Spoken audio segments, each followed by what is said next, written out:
欢迎来到新闻频道。当您订阅频道时，演员们会很高兴。为什么周深没有自己的原创作品，还能这么火？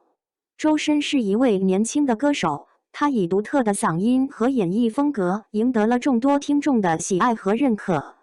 他曾参加过《中国好声音》歌手声入人心等多个音乐节目，并在各种舞台上展现了自己的实力和魅力。他也曾为多部影视作品演唱过主题曲或插曲，例如《长安12时辰》《三体哪吒之魔童降世》等，都获得了很高的评价和口碑。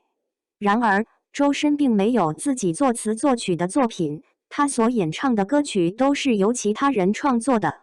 这让一些人对他产生了质疑和不解，认为他缺乏创作能力和个性，只是一个会唱歌的翻唱机器。那么，周深为什么没有自己作词作曲的作品呢？他没有自己作词作曲的作品，是否意味着他不够优秀呢？原创歌曲是指歌手独立完成歌词和旋律的创作，并以自己的声音演绎出来的歌曲。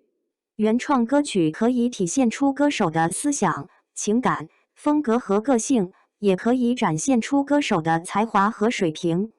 原创歌曲通常被认为是一种高级的艺术形式，因为它需要歌手具备一定的文学素养、音乐理论、创新思维等能力。然而，并不是所有的歌手都有能力或者有必要创作自己的歌曲。有些歌手更擅长于演绎别人的作品，有些歌手更喜欢与其他人合作共同创作，有些歌手更注重于表达自己的内心世界。不同的歌手有不同的选择和偏好，并没有一个固定的标准或规则来衡量一个歌手是否优秀或成功。周深虽然没有自己作词作曲的作品，但这并不意味着他没有创作能力。事实上，周深从小就接受了专业的音乐教育，他在中央音乐学院附中学习了声乐、钢琴、小提琴等多种乐器，并在中央音乐学院本科学习了音乐剧。他对音乐有着深厚的基础和广泛的涉猎。他也曾经在一些场合展示过自己的作曲能力，例如在歌手中为自己的演唱曲目进行了改编，在声入人心中为自己的独唱曲目进行了编曲，在可他还爱着这个世界中参与了作曲等。周深不仅有作曲能力，还有很强的歌曲领悟力和演绎力。他能够准确地把握每一首歌曲的风格、情感和内涵，并用自己的声音和技巧来表达出来。他能够灵活地适应不同的音乐类型和语言，从古典到流行，从中文到英文，从国风到摇滚，无一不精。他能够给每一首歌曲注入新的生命和魅力，让听众产生共鸣和感动。周深没有自己作词作曲的作品，并不是因为他不会或不想，而是因为他有自己的理由和考虑。根据他在一些采访和节目中的表达，可以总结出以下几点：周深对于歌曲有着很高的要求和标准，他不想随便地创作一些没有质量和意义的歌曲，而是想创作出能够代表自己的风格和水平的歌曲。他认为自己还没有达到那样的程度，所以他更愿意先学习和积累，等到有了足够的信心和能力再去创作。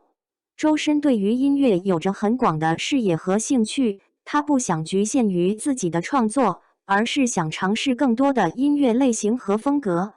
他认为自己还有很多值得学习和探索的音乐领域，所以他更愿意先借用别人的作品来拓展自己的音乐范围和经验，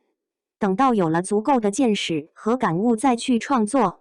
周深对于音乐有着很深的敬畏和热爱，他不想为了创作而创作，而是想为了音乐而创作。他认为自己还没有找到自己真正想要表达的音乐主题和灵感，所以他更愿意先静心聆听和感受音乐本身，等到有了足够的灵感和动力再去创作。通过以上3个方面，我们可以看到周深没有自己作词作曲的作品，并不是因为他缺乏创作能力或个性，而是因为他有自己的选择和偏好。周深虽然没有自己作词作曲的作品，但他却用自己的歌声成为了一种独特的作品。周深用自己的歌声展现了自己对音乐的理解、感受、态度和情怀。周深用自己的歌声赢得了众多听众的喜爱、认可、尊重和支持。